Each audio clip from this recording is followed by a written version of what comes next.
आज हम लोग के बीच में हमारे परिवार से चयनित हरिकांत यादव, जो ज़िला अम्बेडकर नगर से हैं और बहुत ही कम उम्र में और बहुत ही समय के अनुसार आप बहुत ही जल्दी नौकरी पा गए। आपका सिलेक्शन बिहार में 10+2 उच्च माध्यमिक विद्यालय राम दोहर गया में हुआ है।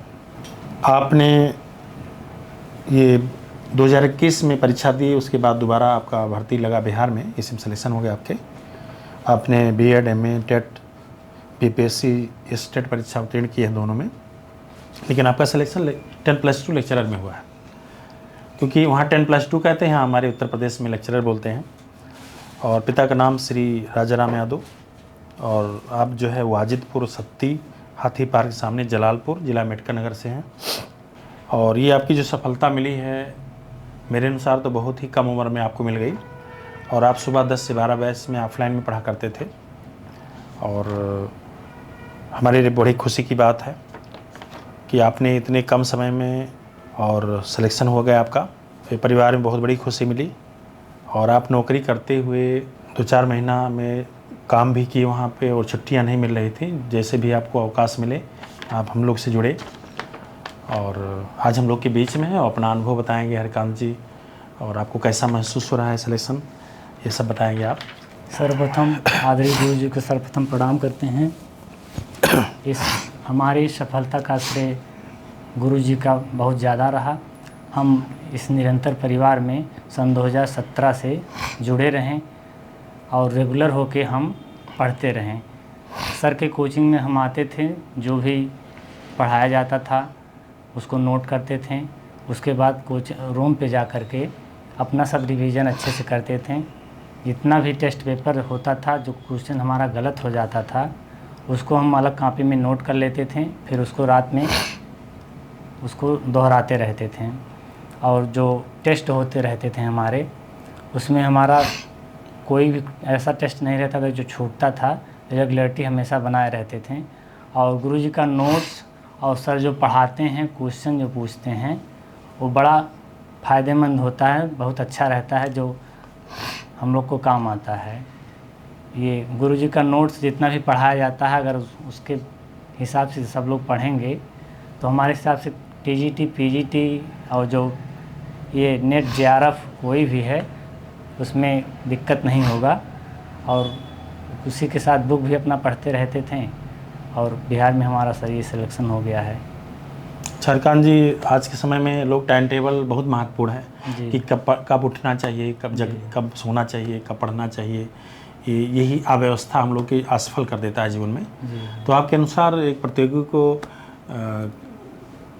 बहुत लोग कहते हैं कोई टाइम नहीं होना चाहिए, लेकिन टाइम होना चाहिए। तो क्योंकि अपने अनुसार चेंज कर लेना चाहिए। वो लोग कहते हैं कि नहीं हम 12 बजे पढ़ते हैं, हम कभी भी पढ़ सकते हैं। ऐसा नहीं है, एक टाइम होना चाहिए। उसी समय कभी कभी हमारे माइंड को याद करता है। तो आपके अनुसार एक टाइम टेबल क्या होना चाहिए एक सफल होने के लिए? सर जैसे सफल होने के लिए टाइम टेबल, जैसे सुबह में उठिए, अपना 5 बजे 4 बजे उठ जाइए आप तो ज़्यादा अच्छी बात है। उसके बाद छोटे छोटे जो पार्ट रहते हैं सर, जैसे संस्कृत साहित्य हुआ, संस्कृत व्याकरण हुआ, सामान्य हिंदी हुआ, छोटे छोटे पार्ट अगर आप सुबह में पढ़ लेते हैं तो ज़्यादा फ़ायदा रहता है। उसके बाद अपना कोचिंग चले आइए, कोचिंग में जो रहे पढ़ाया लिखाया जाए। उसके बाद जाने के बाद कुछ खा पी लीजिए, आराम कीजिए 10-5 मिनट। उसके बाद फिर लग जाइए साहित्य वाला पोर्शन 4 घंटे कम से कम, और फिर ये सामान्य हिंदी वाला। और सॉल्व जब आप सोने जाइए, सोने से पहले सर टेस्ट पेपर और जितना सॉल्व हो सके वो सॉल्व कीजिए। ये टाइम टेबल का बहुत मायने रखेगा सर। और आपके अनुसार अगर मेहनत किया जाए सही रणनीति में तो जितना बड़ा सिलेबस हम लोग के उत्तर प्रदेश के होते हैं, वैसे सिलेबस में लोग बिहार भी सिलेक्ट हो गए। लगभग पाठ्यक्रम मिलते जुलते हैं। कभी कभी हम लोग के वीडियो देखते होंगे कि हमारे क्लास के लोग सफल हुए, चैनल पे आए, तो कभी कभी महसूस करते होंगे कि काश हमारा भी कभी इस तरह का अवसर आए। ऐसी फीलिंग आती थी कभी आपको? हाँ सर, ऐसी फीलिंग तो बड़ा अच्छा लगता। जब आपका वीडियो देखते थे तो ऐसा लगता था कि हम भी चले वहाँ पे और सभी लोग के बीच में जो भी अपना अनुभव है शेयर करें। बहुत अच्छा लगता था सर देखने के बाद आपका वीडियो।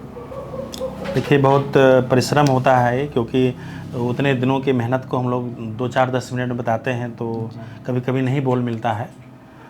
तो जब आपका सिलेक्शन हुआ तो घर परिवार के लोग खूब खुश हुए होंगे? हाँ सर, घर परिवार के लोग बहुत खुश हुए। दीदी मम्मी घर पे ही सब लोग थे। तो जब रिज़ल्ट आया तो बहुत खुश हुए सब लोग। बड़ा अच्छा लगा सर उस समय हमको। अच्छा, बधाइयाँ भी लोग दिए होंगे आपको? हाँ सर, लगातार फ़ोन चलता रहा कि मतलब बड़ा अच्छा हुआ, हो गया, कहाँ हुआ, कैसे हुआ, बहुत अच्छा लगता था। और कोई नई चीज़ बताएंगे जो हम लोग के लिए, जो बहुत सारे प्रतियोगी निराश हुए होंगे, उनको सफलता नहीं मिली होगी तो? सर जैसे जो प्रतियोगी हैं, मान लीजिए निराश हो गए, तो निराश ना हो, मेहनत से सभी लोग लगे रहें। जितना आप पढ़ाते हैं, जितना नोट्स रहता है और साल पेपर, उसको बार बार रिवीजन करते रहें और ज़रूर एक ना एक दिन सफलता सबको मिलेगी। निराश होने की ज़रूरत अच्छा, नहीं कभी है। कभी ऐसा होता है कि लोग की रुचि नहीं बन पाते हैं, ऐसे किताब उठाते हैं मन नहीं कहता पढ़ने को, लगता होगा कि ये हम कैसे पढ़ें, तो आपके साथ भी ऐसा हुआ कभी? सर होता है हमारे साथ भी, लेकिन ये सोचते हैं कि अगर नहीं पढ़ेंगे तो कैसे हमारा हो पाएगा। उसी में अपना फिर पढ़ते रहते हैं रुचि बना करके। अच्छा, अकेले रहते थे कि और भी कोई पार्टनर था? भैया साथ में रहते थे सर। उनका भी सिलेक्शन हो गया? उनका सिलेक्शन नहीं, उससे सिविल की तैयारी करते हैं, अभी जी, भी यहाँ जी। पे इलाहाबाद में है। जी जी। तो हम घर में तो छोटे उनके हैं। होने से काफ़ी अनुशासन रहा होगा आपके हाँ पढ़ाई सर, का? उनके रहने से बहुत अनुशासन, मतलब कुछ भी हमारा गलत होता तो वो, उनका एक डर बना रहता था कि भैया अभी ऐसा ना हो कुछ कह दें। इसके वजह से हम सर अपना पढ़ते रहते। अच्छा, वो आपके पहले जगते थे कि आप पहले जगते थे? सर वो पहले जग जाते थे। तो देख करके आप भी जग जाते थे? उनको देखे देख कहीं ऐसा ना हो कि भैया कुछ कहें, डांट दें, हमको मार दें। तो कहीं उनका- कहीं इसका भी बहुत आपको हाँ सर, सफलता? इसका बहुत फ़ायदा मिला हमको, भैया के साथ में रहते हुए अनुशासन बना रहता था। तो मेंस लिखे हैं कभी भैया? प्री निकला है सर, अभी मेंस नहीं निकली दी है। हाँ, मेंस दी होंगी जब प्री निकला होगा। तो ये भी एक कारण रहा कि अगर बड़े भाई साथ में हैं तो स्वाभाविक है, बहुत ही अनुशासन में रहना पड़ता है। उसका भी पढ़ाई के प्रति आपको बहुत ही जागरूक रहना पड़ना, मतलब पढ़ाई कभी आपकी डिस्टर्ब नहीं हुई होगी या एक डर सताता रहता है ना पढ़ेंगे तो भैया क्या कहेंगे? नहीं सर, डिस्टर्ब नहीं हुआ, हमेशा लगे रहते थे। देख अगर के। कहीं गलत होता तो भैया बता देते इस तरीके से गलत हो रहा है, आप ऐसे नहीं ऐसे पढ़िए। बल्कि उधर रहता था जीएस वीएस भी हमको बताते थे कि जीएस वाला पोर्शन पढ़िए, एलटी में काम आएगा। अच्छा, कभी ये नेगेटिव नहीं हुए कि इतना दिन कोचिंग पढ़ रहे हैं आप क्यों नहीं ऐसा कर पा रहे हैं, ऐसा तो कभी नहीं बोले आपके भैया? नहीं सर, ऐसा नहीं बोले, मतलब कोचिंग हम आते थे तो रोज़ कहते थे कि कोचिंग नुकसान नहीं करो, पर डे कोचिंग जाओ, जितना भी पढ़ाया लिखाया जाए अच्छे से पढ़ो। अच्छा, बहुत सारे लोग कहते हैं कि एक बार पढ़ लिए हैं क्यों बार बार वही चीज़ को पढ़ रहे हैं, ऐसा भी लोग बोलते हैं। नहीं सर, ऐसा भैया कभी नहीं बोले। एक बार एडमिशन ख़त्म हुआ हमारा, फिर दोबारा हम कराएं, तिबारा कराएं, हम उसी में करा के इतना कोचिंग कभी भी नुकसान नहीं किए हैं। और रूम पे नहीं बैठे जहाँ। अच्छा, आपको विश्वास था कि हम ऐसे करते रहें, तो कौन कौन से कैसे यहाँ देख करके किस पे विश्वास होता था कि लोग चयनित होते थे उनको देख करके, या अपने मन से कैसे इतना रेगुलरिटी आप बंधे रखें? सर जैसे था, आप वहाँ क्लास में जब पढ़ाते थे इतना अच्छे से मोटिवेशन देते थे, उससे बहुत अच्छा लगता था। क्वेश्चन पूछना हुआ या खड़े करके पूछना हुआ, इससे बहुत अच्छा लगता है। इससे लगता है कि इस कोचिंग में हम लोग पढ़ा जाए तो बहुत फ़ायदा होगा और सिलेक्शन कभी ना कभी ज़रूर होगा। जी।